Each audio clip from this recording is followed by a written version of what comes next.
I told you I was coming back. If I miss a day, I'm gonna make it up. Geisha. Like I told y'all last Sunday FUNDAY, Jess wanted to get into Sylvia Robinson. So I told y'all to give me a little bit about her and shit like that. So I know just a little bit, because a lot of y'all really weren't talking about her, but we can find out right here, right now. One fun fact that you know about Sylvia Robinson. Let me know. I feel like a school teacher in this bitch. What the fuck going on? Anyways, I do want to know about her. You know what I'm saying? Because I heard she basically helped with Rapper's Delight, which we need to get into in the message. All right. So I ain't finna waste y'all time. Happy Monday Fun Day. Anyways, let's go get to the video. I ain't finna waste your time. Subscribe if you're not. Let's do it. When people talk about the birth of hip hop, they mention Kool Herc, Grandmaster Flash, Africa Bambaataa. Who is the record that first put rap on wax, that came from Sylvia Robinson, a 43-year-old. The first person to put rap on wax. What is that? What is wax? Somebody told me what that was. I forgot. Let me know. Singer turned producer turned label boss. She wasn't a DJ or an MC, but her instinct helped shape two of the most important records in hip-hop history, Rapper's Delight and The Message. Right. To understand how she got there, though, what's up, bro? we need to take it back to the very beginning. How you doing? My name's Rabbit. I hope you let me use your video. If not, shit. Copyright purposes only. Keep your off. Beginning of her career. Sylvia Vanderpool was born in Harlem in 1935. Harlem? Should've the known. youngest daughter of immigrants from the Virgin Islands. In the 40s and 50s, Harlem was filled with music, gospel in churches, jazz in clubs, and rhythm and blues on the radio. As a what? Y'all had jazz in clubs? I wonder how that worked. I wonder what that looked like. I mean, I know jazz. You go to a jazz lounge, you chilling, you drinking, you talking. But in clubs? In that pizza? I don't know. Gospel in churches, how's that work? Jazz in clubs, and rhythm and blues on the radio. As a teenager surrounded by music, including an older sister who had already become a successful opera singer, it was almost inevitable that she was going to follow a similar path. Yeah. As she later recalled, I was singing since I was about 11 or 12 years old. I used to go under the name Little Sylvia and would take weekends away from school to do the review shows. Shit, you knew she was singing because she put Little Sylvia. She would put Little, L-I-L. Oh, she rapping. Shit, put her in the Rapper's Delight. The fuck's going on here? In her teens, Sylvia was torn between steady work and chasing music. Then she met Joe Robinson, who steered her firmly towards singing. I wanted to be a nurse, but I just gotten out of high school, and I met Joe, and he turned my mind around. He said, no, you can make more money singing. So I went into singing instead of nursing. With Joe's encouragement, Sylvia doubled down on music. Under the name Little Sylvia, she cut her first track in 1950.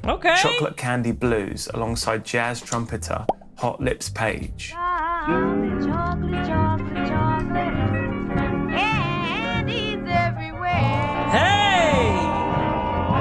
Miss Sylvia can sing. What the hell? She needed a record deal. This record deal. She needed a record deal before a record deal. What the hell was going on there? Hold on now, Miss Sylvia. Shit, I should have known by her voice she could sing. You heard that little soft voice? That register was sickening. Keisha. And followed it with singles like Drive Daddy Drive and How Long Must I Be Blue.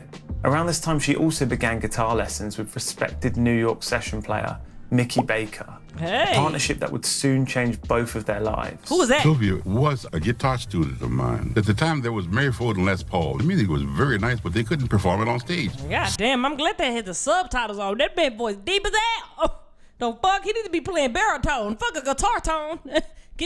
No? All right. Mine. At the time, there was Mary Ford and Les Paul. The music was very nice, but they couldn't perform it on stage.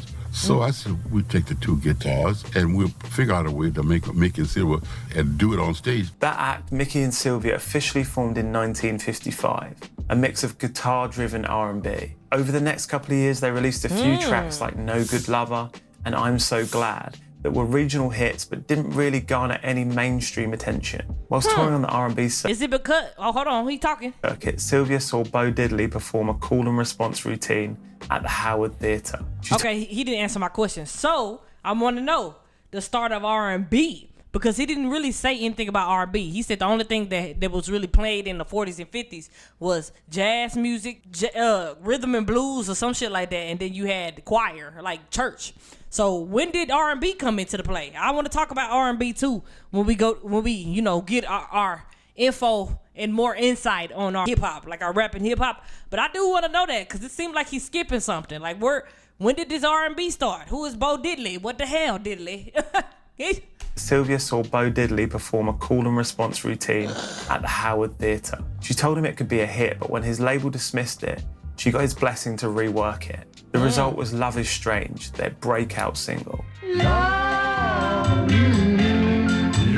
is strange. Hey, this sound familiar.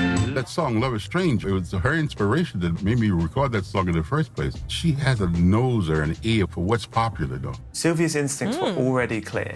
She knew when something had hit potential, even when others dismissed it.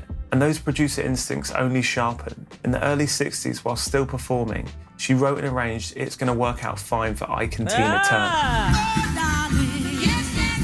Wait, did he say she wrote? Only sharpened. In the early 60s, while still performing, she wrote and arranged It's Gonna Work Out Fine for Ike and Tina Turner.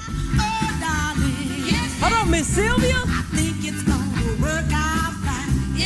But like many women in the business, her name was left off the credits. As she later recalled, I paid for the session, taught Tina the song, and that's me playing guitar. It was a huge hit, earning Ike and Tina their first Grammy nomination. By her mid-20s, Sylvia had... Ike and Tina? What a underrated person, producer. Let's talk about that. What? Hold on now, I'm loving it, even though I don't like how they treating her. But hold on now. Huge hit, earning Ike and Tina their first Grammy nomination. By her mid-20s, Sylvia had already lived a full career. Singer, guitarist, songwriter, and producer. But she was already looking towards something bigger. What?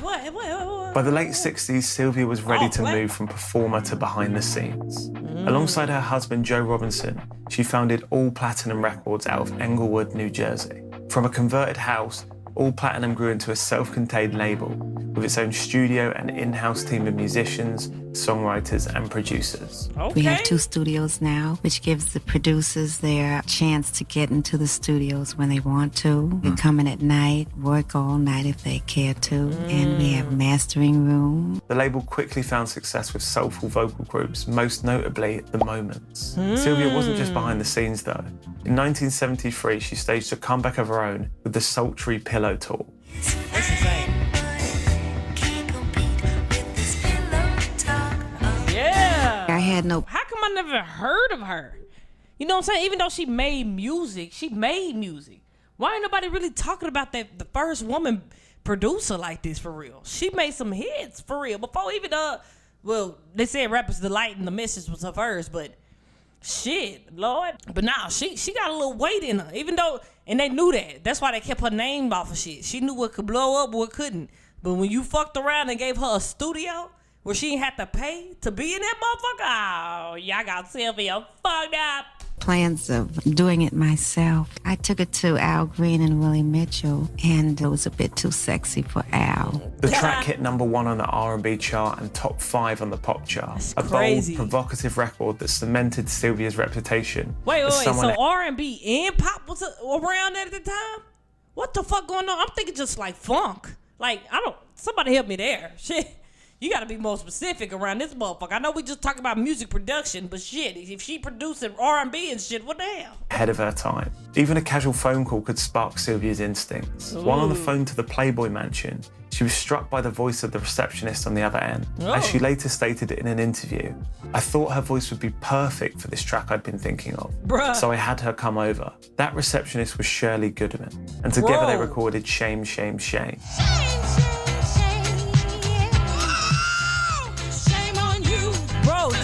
Released in 1975, it became an international hit and proved Sylvia could sing. That's what I'm saying. No gatekeeping or nothing. Even though the baby didn't even know nothing about music or nothing, she put the baby on. Helped the baby get out of the receptionist job. Now, she probably kept it. No telling. It's up to you how you use your money and what you do with it, But that put her on just because she heard her voice. Oh, my God. What a creative, first of all. Second of all, shout out to Sylvia. Shit. I do whatever Sylvia want me to do. You want me to jump? Say, how high, Sylvia? See where the culture was heading long before anyone else. But even with hit records, the business was brutal. A distribution deal with Chess Records collapsed, leaving All Platinum with stacks of unsold vinyl and no way to get music into stores. Damn. By the late 1970s, cracks were showing. Artists complained of unpaid royalties, releases stalled, and All Platinum's once vibrant roster began to drift. Damn. From the outside, it looked like the end. But in reality, Sylvia was about to make the boldest The Message, Rapper's Delight. I think Rapper's Delight came first. Which one? gamble of her life. Putting rap on By the wax. late 1970s, disco dominated the charts. R&B labels were struggling, and hip-hop was still a street phenomenon. Born at block parties in the Bronx, but not yet on record. It's crazy. Since 1973, DJs like Kool Herc, Grandmaster Flash Hey. had been spreading the sound of hip-hop. But this was live culture, 2 turntables and a microphone. That changed in the summer of 1979. That's Sylvia dope. Robinson found herself at a party where for the first time she heard an MC rapping over music. Talking about her son Joey, she stated, Joey had hired some local DJs to provide music and they had this MC with them.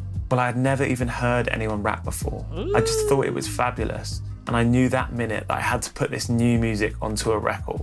Now on the cool though, if that was your first time ever hearing rap when all you knew was R&B and pop and church music and rhythm and blues and jazz, oh my god, I would be intrigued too. Oh my goodness. And yes, y'all are doing the right thing by basically saying, hey, this is the pioneers. This is where it started. This is how it got started. Like, niggas ain't, if you're an R&B artist, if you're an artist in general and you don't know nothing about the first songs ever or what the fuck was going on in the hip hop when it first started, you don't need to be an artist. That's just how I feel. Like, you gotta know that shit, bro. I don't know why, but you do. That shit live though. I wish I was alive to really experience rap for the first. I would have been like, what the fuck? It would have been mind blowing. At the party, Lovebug Starsky was on the mic, rhyming over Chic's Good Times.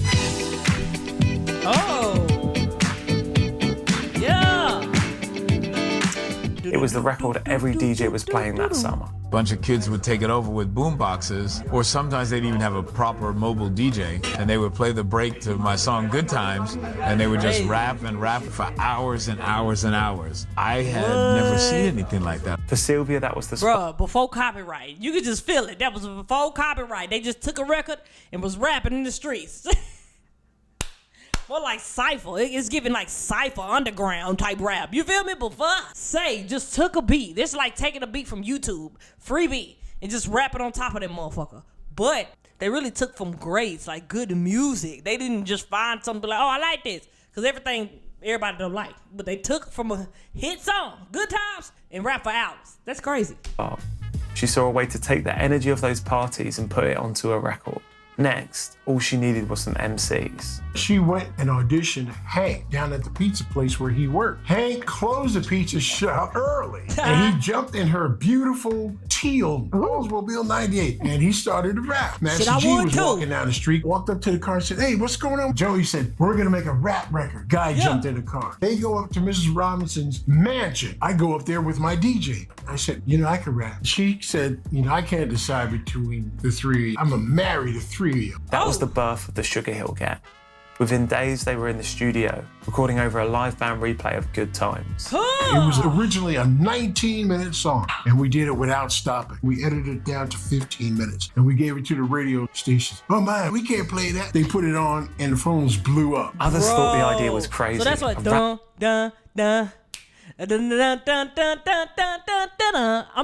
get into that this week. I'm gonna do a Rapper's Delight. That's live. That record on vinyl, but Sylvia didn't waver. I'm the type of person that never like to copy things that are out there. I always like to come with something new. And Right. I felt as though if I came with a concept like this, either it was going to hit or it was going to miss. Right. And I really felt strong that it was going to be a hit. When Rapper's Delight dropped, it exploded. No lie, yeah. She was on to something. He went lying when he said she basically thought of shit and knew it was gonna be a hit. She knew it. What you hear is not a test. I'm rapping to the beat. Yeah. And me, the groove, and my friends are gonna. Radio stations That's were hard. flooded with calls. The single sold over 2 million copies. Rap, once confined to block parties, was suddenly a global phenomenon. That's By trusting her instincts, Sylvia Robinson pushed hip-hop into a new What stratosphere. the fuck? A woman, y'all. A woman pushed hip hop out of to the streets of New York, the Bronx, or whatever she was, and made it worldwide. Like, what? Is she in the Rapper Hall of Fame? Is she in the Rock and Roll Hall of Fame? Should she be in some Hall of Fame? What the fuck going on? After the shockwaves of Rapper's Delight, Sylvia Robinson didn't stop. Sugar Hill wasn't just one record, it quickly grew into a full-blown label. She signed new acts, including The Sequence, the first female rap group to release a record. I keep going, I keep going, I keep going. What's up with The Sequence? Y'all gotta let me know before I put it on my list. I wanna know. Along with funky 4+1. The sun won't shine, the rain won't stop. We got the style you call punk rock. Just get about the jail, something. Treacherous 3. Treacherous 3. The rapper can try to perfect his show. Cause it's the place to be. And Grandmaster Flash and the Furious 5. To back them, she built the Sugar House Band, a tight funk unit who gave the records their polished light. So real quick, Grandmaster Flash was a part of the Furious 5. I thought he was just like a DJ for Sugar Hill Gang. So he was a part of that. Okay, that's live. I feel. She would produce, arrange, she would jump on that console and mix those records down. She came from live music and live instrumentation, and everything that she put on all of the records were all live instruments. So she knew how to EQ those things and make them right. She was a genius at what she did. The first time hip-hop was moving from block parties to big stages. Sugar Hill acts toured the country, performing in theatres and on television. What had once been a Bronx phenomenon was now national. But Sylvia wasn't content with party records alone. She was always looking for the next step. Sylvia later recalled, "After we recorded Flash's album, I said to Flash, I have a tune here that would make you bigger than anything. I played it to him and we recited the raps to him. Thing is, after that he kept..." Not Shawty reciting the raps. Now she was reciting and writing raps too. Oh, shit. Calling me aside and he would say, "Miss Rob, what would our fans think if we did a song like that? We do party songs." Flash refused, but Sylvia didn't back down.